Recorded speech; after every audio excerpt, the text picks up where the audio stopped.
I am deeply grateful to all of you for your encouragement, your prayers, and the incredible service that you are rendering for the pleasure of my beloved Guru Maharaj, His Divine Grace, A.C. Bhaktivedanta Swami Prabhupada.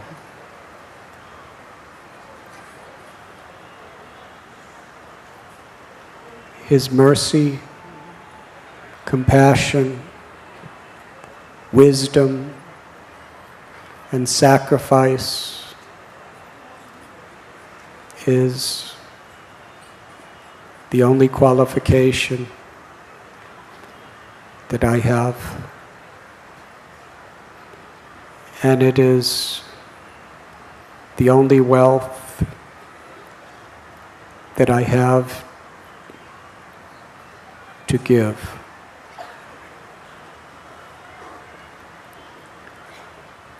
But when one is touched deeply by the compassion of a great soul, and through that compassion, the inclination to love Krishna awakens from within the heart,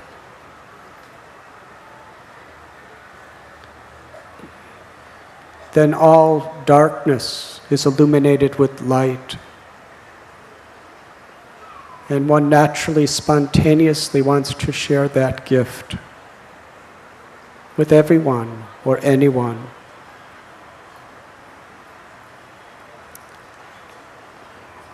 And that is how His Divine Grace, Srila Prabhupada, has deeply affected so many of our hearts. Our only qualification is His prayers and His kindness.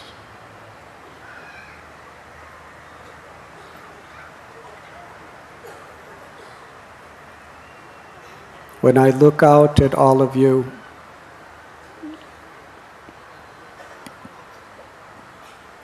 I am seeing Srila Prabhupada manifesting in thousands and thousands of forms to give us the opportunity to serve you.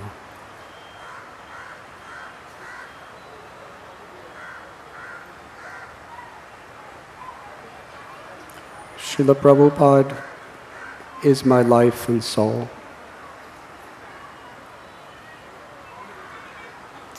And in serving you, each one of you, according to my capacity, I have the opportunity to please Srila Prabhupada. Therefore, I accept all of you as my life and soul.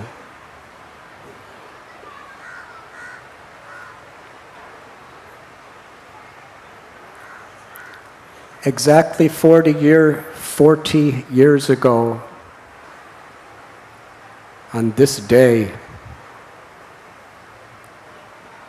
I was sitting on that rock in the middle of the Ganges River in the Himalayas.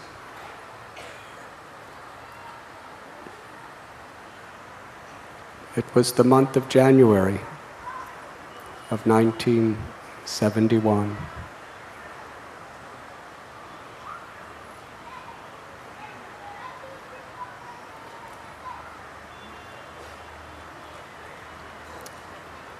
At that time,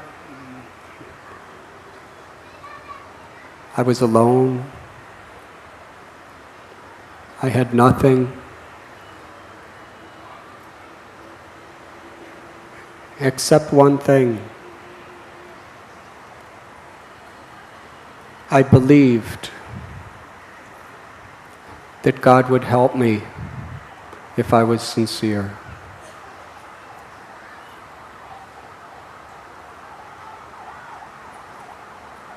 Whoever we are, wherever we're from, whatever we have done or not done,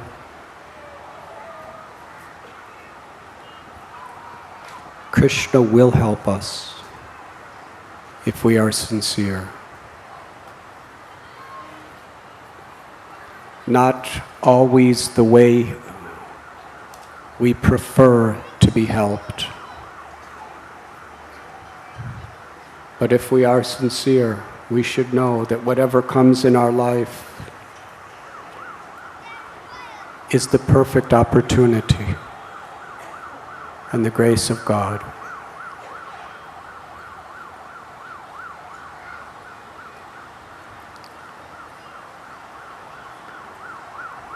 It was also 40 years ago,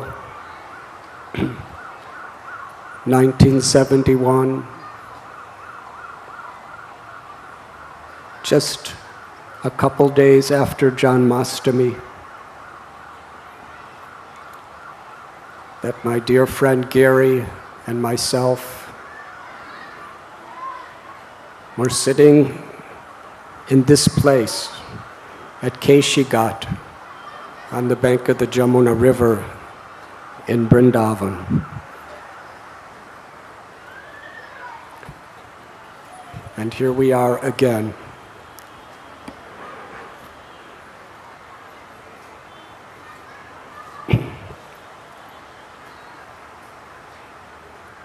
The Jamuna River, like the Ganges, it's not just a flowing body of water. It represents, embodies the grace of Radha and Krishna. By bathing in the river, we become purified, sanctified, and blessed with bhakti or devotion.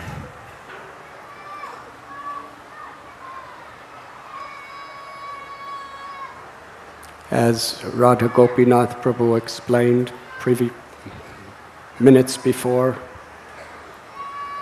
that you are all like so many beautiful thousands of waves in the Jamuna River. And just seeing all of you is like taking a very holy bath and being sanctified and having my bhakti very much encouraged.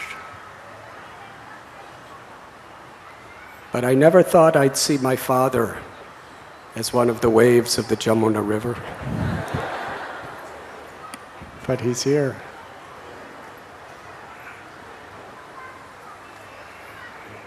It is special.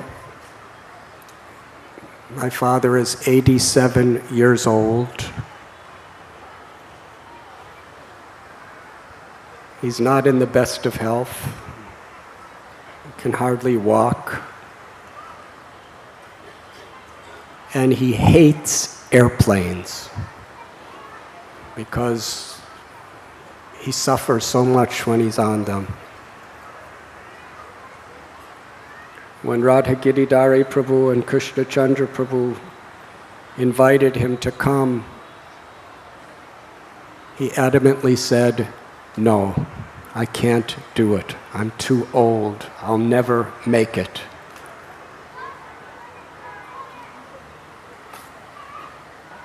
But then they asked him again, and he didn't say anything. He just listened. Then they asked him again, and he said, "I will come." He has come because of the love of all of you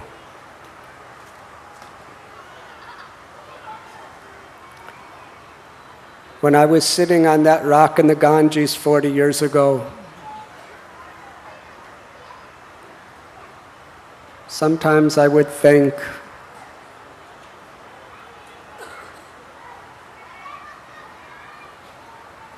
how my parents' hearts were totally shattered by what I was doing. That was the time. I wrote them a letter. I'm living in a cave in the Himalayan jungles.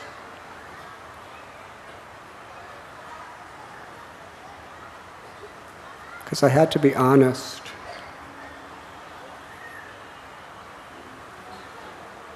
And sometimes I thought on that rock,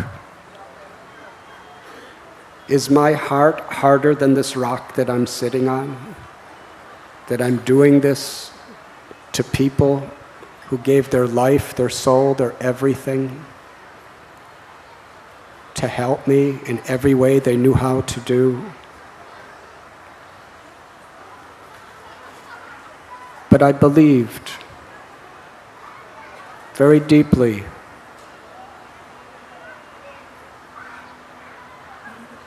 that if God, whoever He may be, if He is pleased by my sincerity,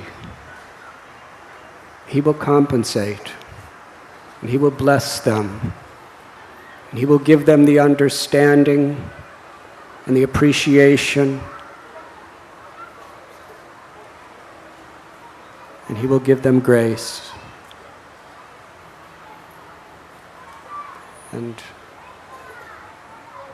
what a beautiful experience it is to my heart to see how Krishna has done just that.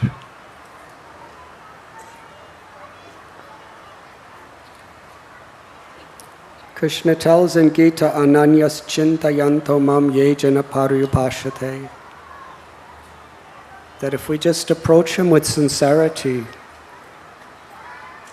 the Lord will carry what we have, carry what we lack, and preserve what we have. That concept can be extended in many ways.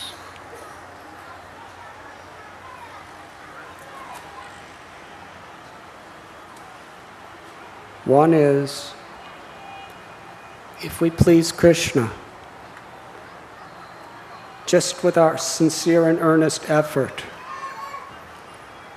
then all of our hearts' desires for the welfare of others can be fulfilled. And today, the friendship I have with my father and my brothers, and previously with my mother, was deeper and greater than ever before. And I never had to compromise my spiritual values. And I think this is a serious lesson for everyone. We never have to compromise our spiritual values.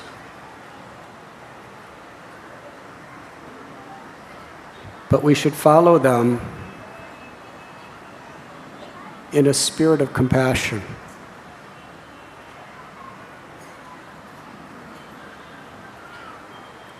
Today, fanaticism, sectarianism, which are just manifestations of nothing but egoism, is so prevalent in spiritual circles. But what Srila Prabhupada and all the great true saints have taught us is we should uncompromisingly follow our spiritual values in a spirit of compassion, in a spirit of being an instrument to encourage, uplift, and inspire people.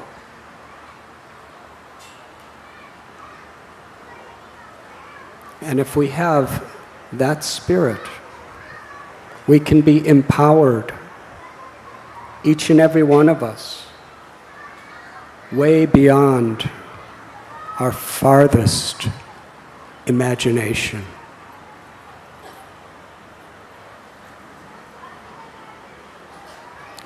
My dear Father, I thank you for your lifelong support, care, and love.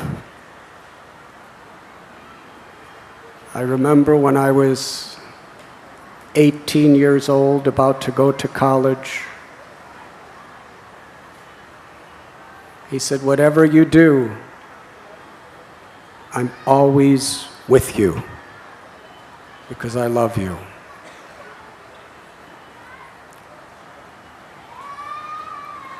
I tested that promise beyond his imagination.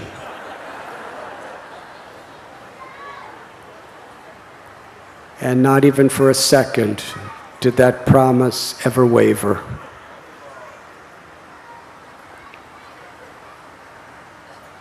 I thank you. And seeing his relationship with so many devotees in such a deep way. Balaram Prabhu, Radha Giridhari Prabhu, Krishna Chandra Prabhu, Yagya Purusha Prabhu, Chandramali Maharaj, Srinathji Prabhu, and so many.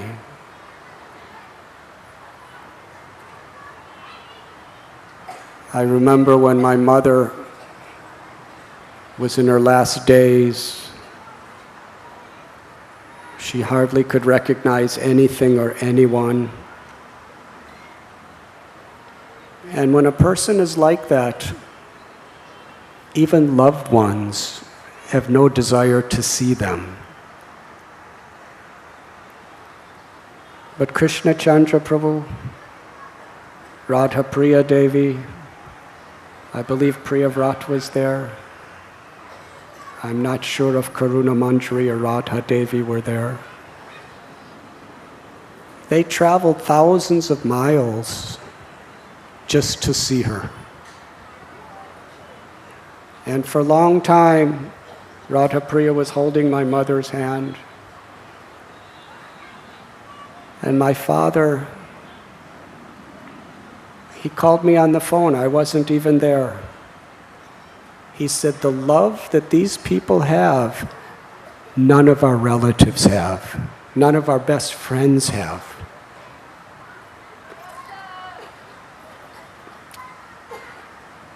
And after that,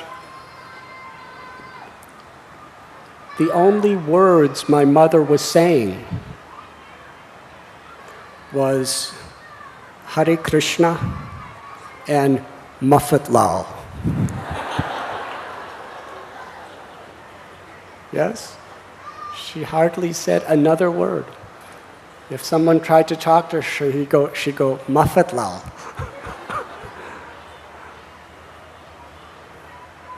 Or one time I was with her and my father for 20 minutes was trying to get her to say something. She was sitting there smiling. And he was bringing up memories of the past and so many other things. And she wouldn't say anything. And then he said, "And here's your son, the Hare Krishna." And my mother smiled and said, "Hare Krishna." And that was her, along with Muffet Lal, that was her favorite words.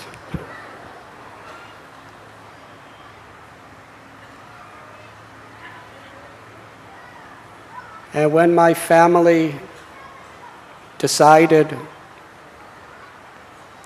while I was still in India, to cremate my mother's body and give the ashes to me to bring to India,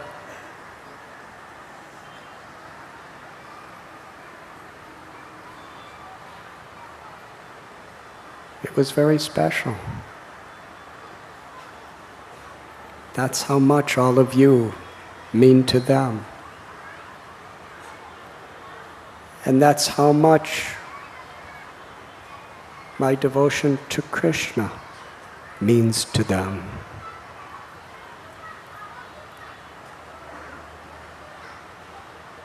Thank you. And my friend Gary,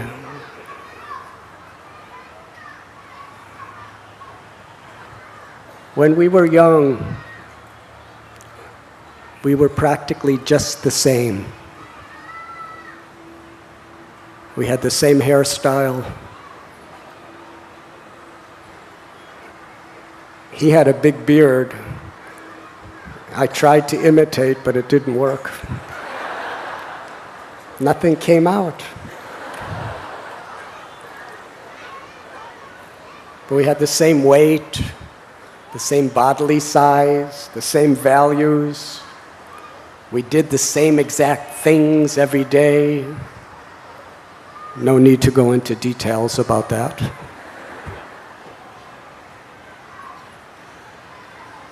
We were practically identical to each other in every way. And we were brothers and best friends. And now, 40 years later, we're completely opposite in every way. Our hairstyle, what we do every day, definitely our bodily size and weight and form.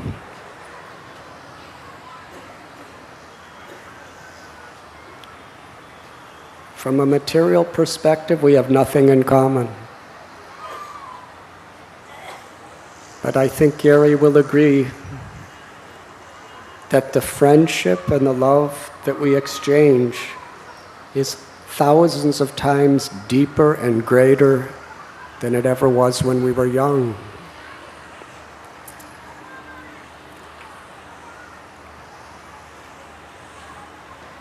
Which is a beautiful lesson.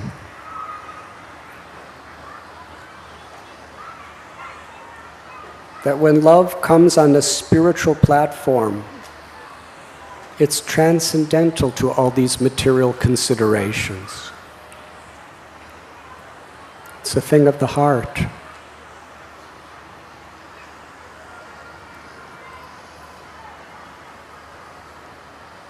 And bhakti is that means by which hearts and souls connect, unified by the grace of God, by the grace of Krishna.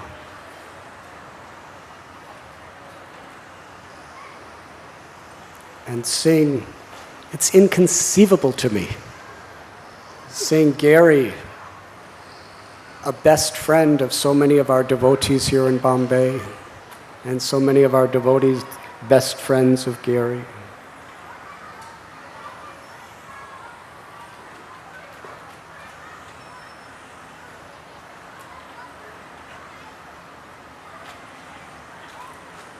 Because people we share our lives with,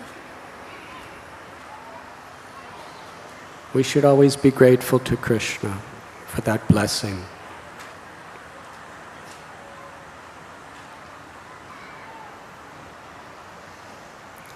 Srila Prabhupada taught us that a true devotee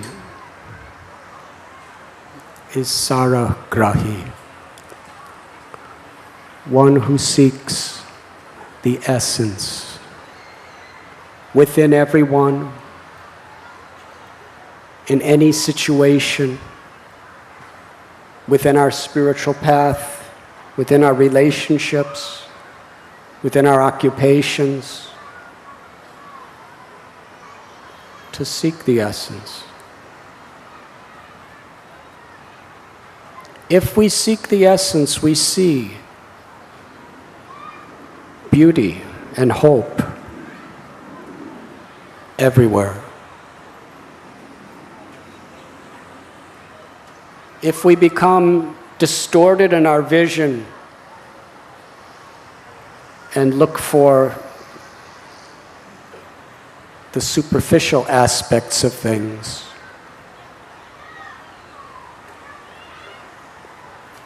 then our mind becomes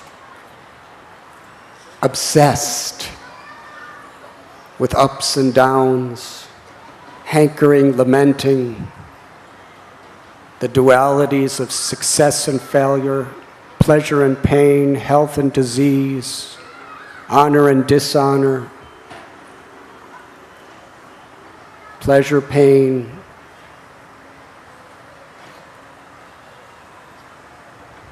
But if we look for the essence, we become transcendental to these dualities.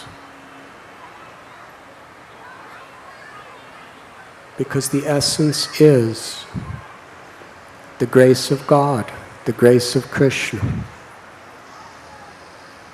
Mamaivam so jiva loke jiva bhuta sanatana. Every living being is a child of Krishna, a child of Sri Radha, a spark of God. And this entire material existence is emanating from Krishna. Sarvasya chaham hridi. Krishna's in every heart.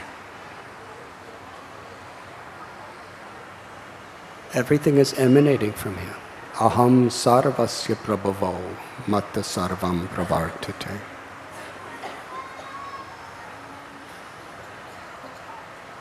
And if we look for the essence within our own spiritual path, we will find the power to see the beauty in other people.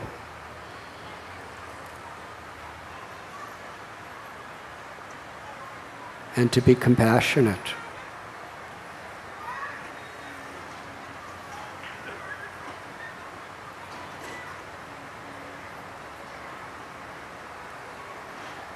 When Srila Prabhupada asked us in his last days to show our love for him by how we cooperate, there's only one way to do that. To really seek the essence. If we're not seeking the essence of the opportunities we have with each other, our relationships with each other, if we don't seek the essence in each other and in the world around us, then we'll have many excuses to fight, to hate, to quit, to cheat, to be miserable, depressed, to complain, criticize. But if we seek the essence, although everything else is the same materially, we find hope.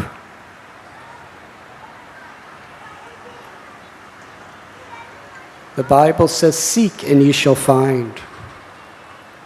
If we seek the essence will be revealed.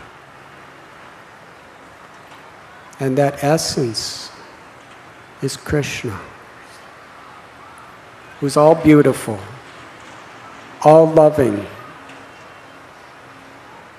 all playful, all attractive.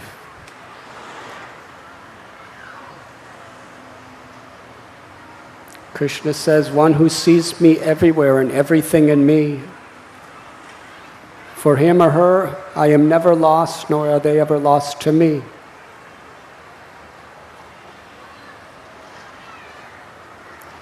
Our sadhana is a way of seeking Krishna. when we sit down to chant our japa, or when we stand up and dance in kirtan, when we're hearing Srimad Bhagavatam, either reading or in a class, when we come to the temple for the darshan of the deity, when we're serving, doing seva among devotees, our consciousness should be to seek that essence. And when we put that in the focus of our relationships and every aspect of our life, what we do, how we do it,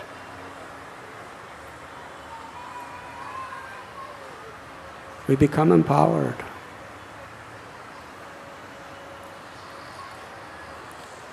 This was the art that Krishna revealed to us in the great scriptures and through the hearts of the saints.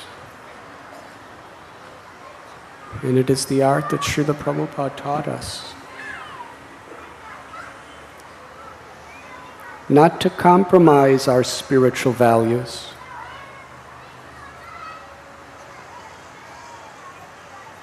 but to seek the essence within our spiritual practices. And through the gifts we receive from that, we are able to see the essence in everything and in everyone.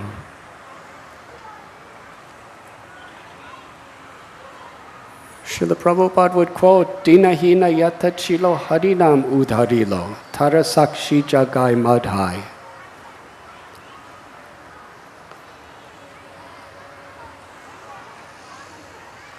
That even the most hardened, cruel demons, like Jagai and Madhai, can be transformed by the power of God's names.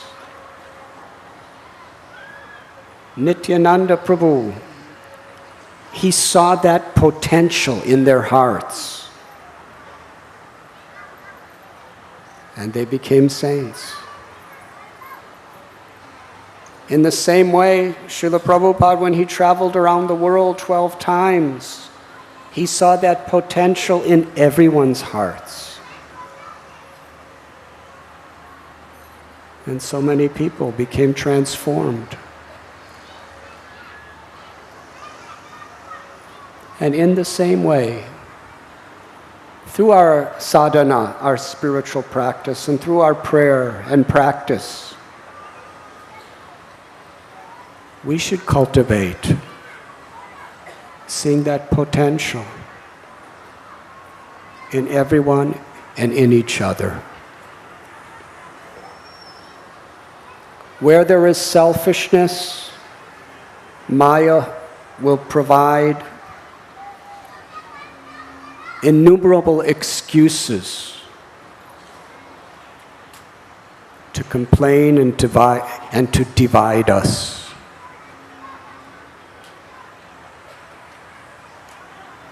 But where there is actually a spirit of service, Krishna will reveal to us every reason to be grateful and united.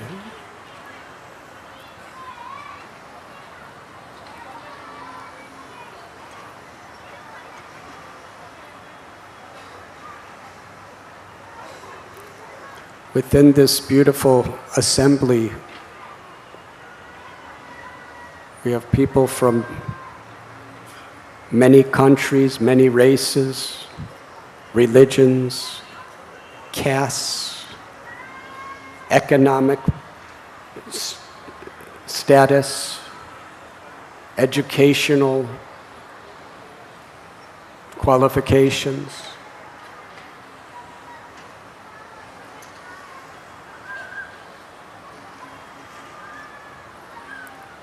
Vidyavanaya sampane brahmani kavihastini.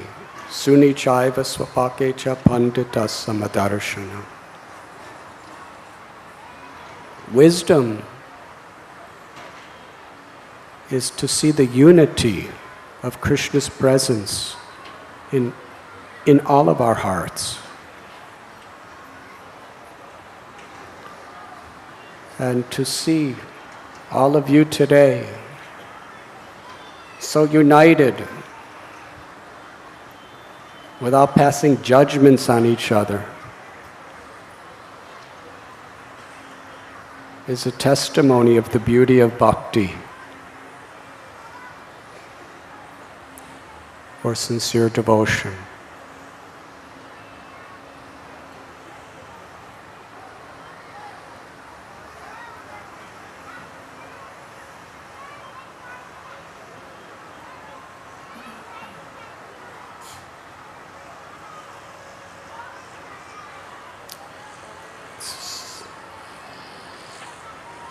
Such a nice view of the Jamuna River today.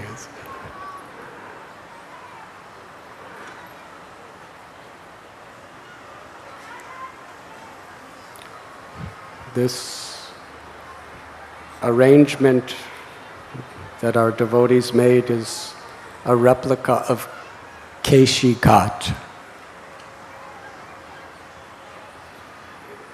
It was here at Kesi Ghat that Kesi appeared in the form of a gigantic horse. His purpose was to kill Krishna and kill all of the residents of Vrindavan, Krishna's loving family.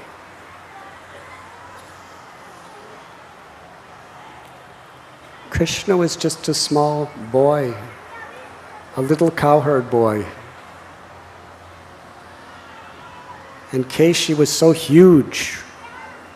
This mystic yogi, by his powers, opened his mouth and roared. His galloping was creating earthquakes. His tail was scattering the clouds. His eyes were ferocious.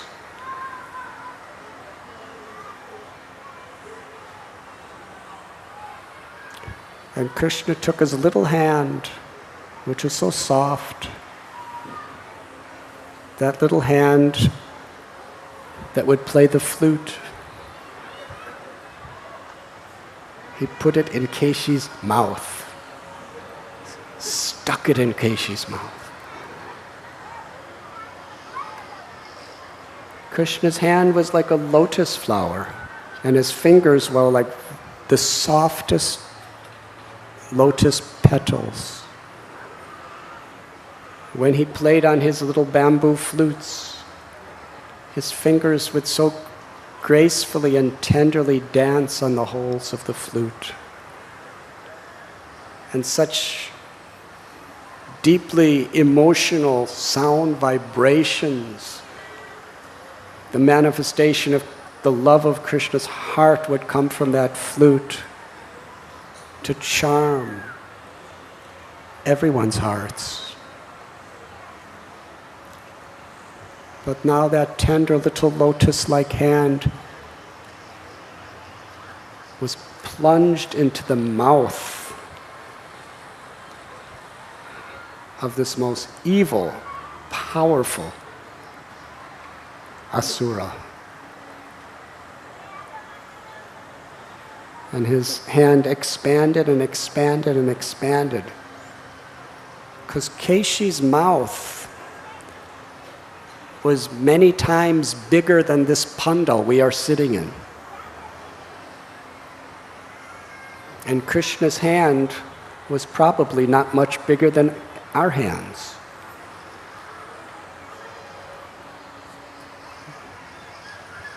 But while it was inside, it became so big, Kesi suffocated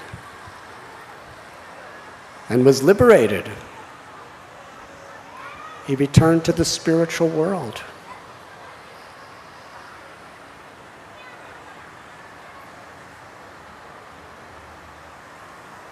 And then Krishna took his bath after doing this at the Kesi Ghat, where we are sitting today. And this story is very instructive.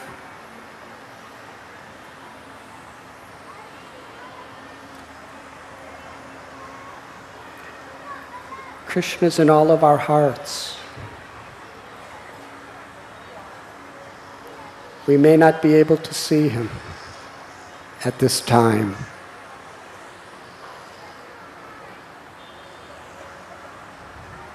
He may be in a very small size.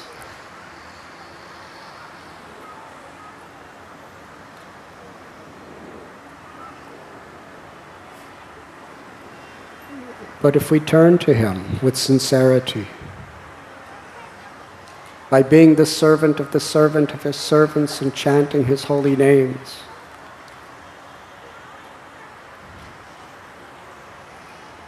then Krishna expands his beauty, expands his grace, expands his mercy within us, completely destroys our ego, our lust, our envy, our anger, our arrogance, and our illusion, and liberates us in this very life.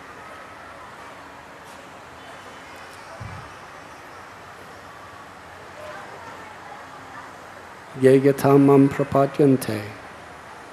If with sincerity we turn to Krishna, he expands his all-attractive, loving, beautiful mercy within us.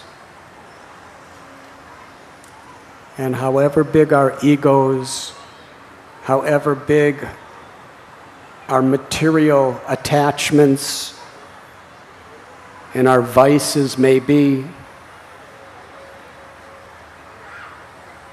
like Kesi, we will be liberated. And it is in this spirit, with this hope, that we chant Krishna's holy names.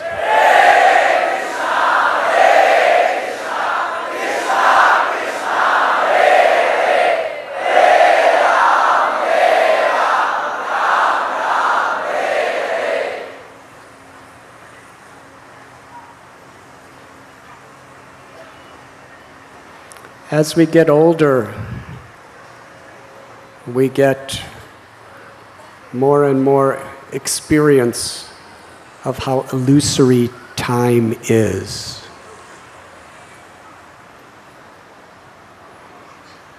My father is 87 years old, but if you talk to him, he has the youthful enthusiasm of a teenager. But his body does not facilitate that. I remember Srila Prabhupada used to tell us when he was in Jagannath Puri, he said, I used to run and go in the ocean. He said, now I cannot do those things. I'm walking with a cane.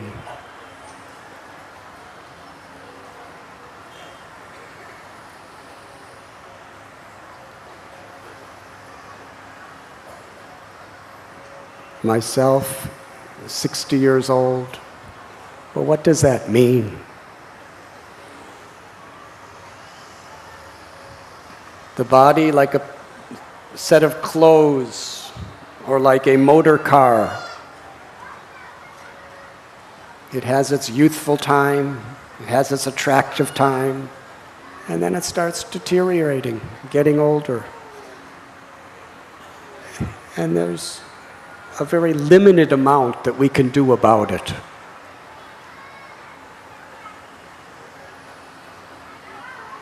But the spirit, for a materialistic person, the spirit to enjoy never goes away. And for a devotee, the spirit to serve never goes away. And in this way, old age is such a blessing.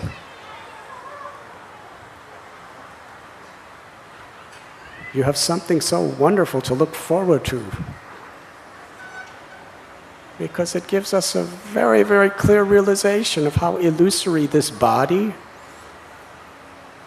and time really is. Every moment is an opportunity to connect with eternity.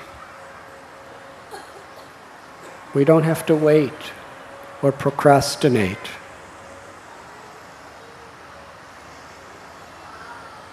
And devotional service or bhakti is the means by whoever we are, wherever we are, we could connect to our own eternal essence.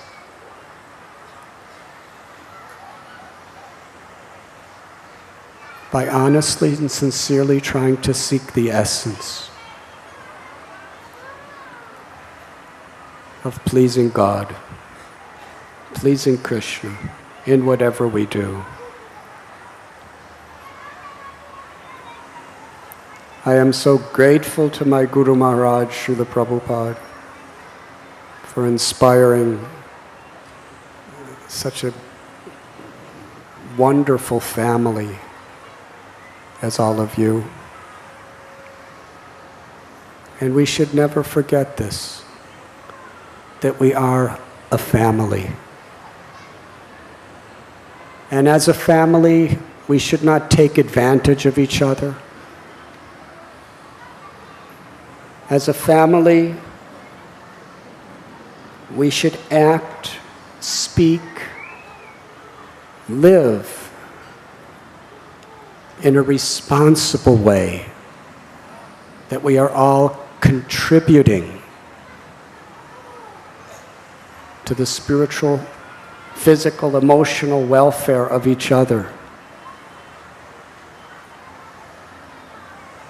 We should all take responsibility to behave in a way that brings happiness and hope to each other. This concept is the foundation that we try to build Radha Gopinath Temple, Bhaktivedanta Hospital, Gopal's Garden,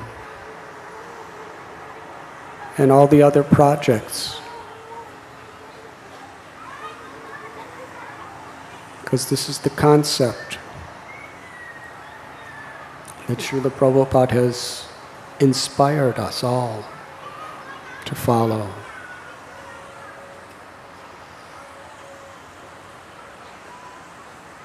There's no reason to complain or blame others. And even if there is reason, all it does is make things worse.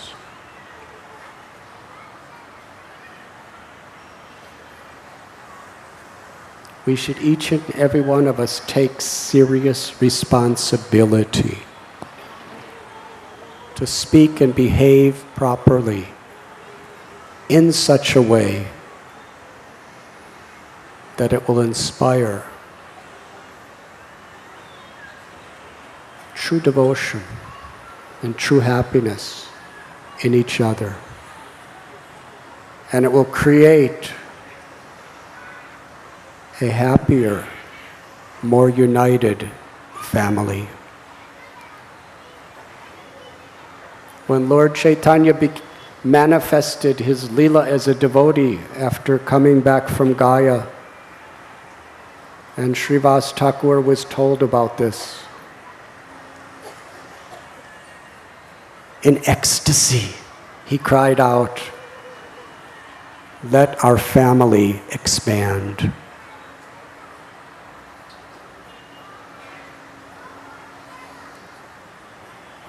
Bhakti Vinod Thakur, Lord Chaitanya, Lord Nityananda, they prophesied and willed that Krishna's names would be in every town and village throughout the world.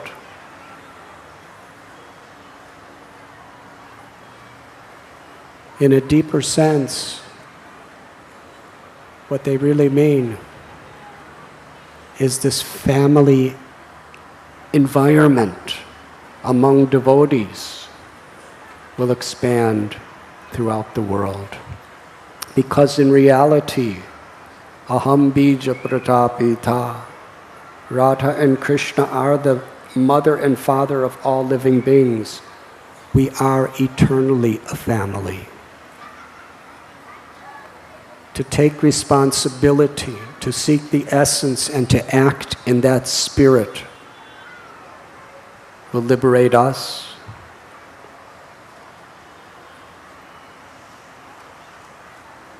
and so many others.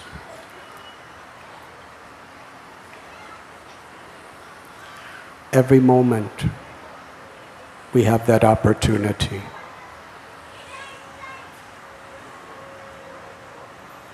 I thank you from my heart of hearts to my dear God brothers and God sisters